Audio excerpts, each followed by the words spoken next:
Convicted murderer Rosemary Ndlovu is back in court today. She's appearing in the Kempton Park Magistrates Court on two separate cases of conspiracy to commit murder. Last year, the former policewoman was sentenced to 6 life terms for the murders of 6 people.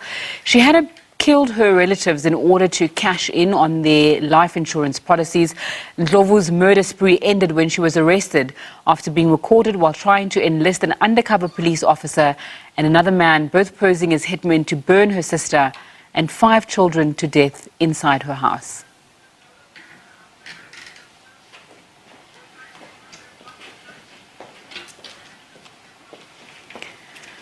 Right, we're going to stay with this issue and the matter of other high-profile court cases that have been taking place.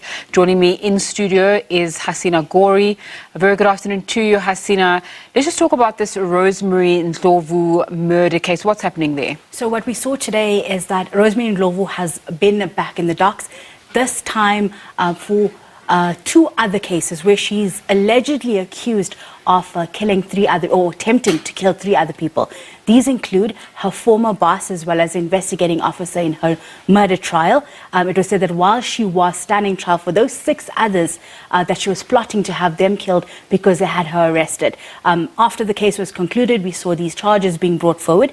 Then there's another case where she's got a co-accused, Nomsa Mdau, and it's alleged that they tried to have a hit out on Nomsa Mdau's husband, who worked at OR Tambo, and the hitman actually turned them into the police when they did not pay him after he started following her husband and planning that hit. So these are the cases that she's now standing trial for. There is a second co-accused in her first matter who's also still at large. The matter was now postponed to the 15th of September.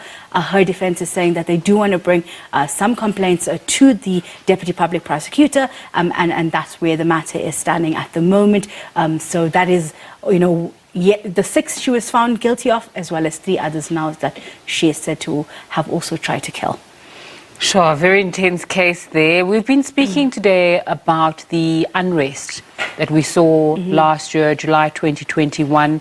What's happening around court cases with people involved or accused around that unrest? So we know that the Police Minister Bekele said that there were instigators, 19 that they've identified. They've yet to be arrested. We've seen various different people being arrested. Those court cases are still in the process. Many haven't been concluded. Many haven't even gone to trial. We've been trying to speak to the National Prosecuting Authority to get a sense of the numbers, because there were thousands that were arrested just here in Gauteng alone. Some of them were brought forward in the court, including some well-known personalities from different political parties, as well as members of media as well, who were also arrested for alleged instigation, whether they were tweeting or whether they were speaking out on their personal capacity. These matters haven't really been concluded, and we are trying to get some kind of sense of the numbers, whether we've seen the case of where they do mass public arrest and then these matters, when they get to court, are then thrown out. So we're trying to ascertain where exactly are those cases.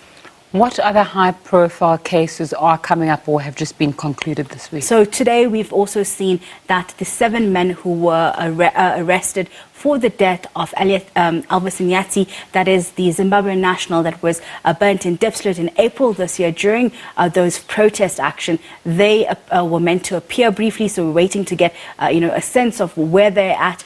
We know they were granted bail of 3,000 rand each, and the matter will then be transferred to the High Court for trial to be set. So we're waiting on that as well. Hasina Gori, just giving us a wrap of what's been taking place in the court around high-profile cases. Thanks so much for your time this afternoon.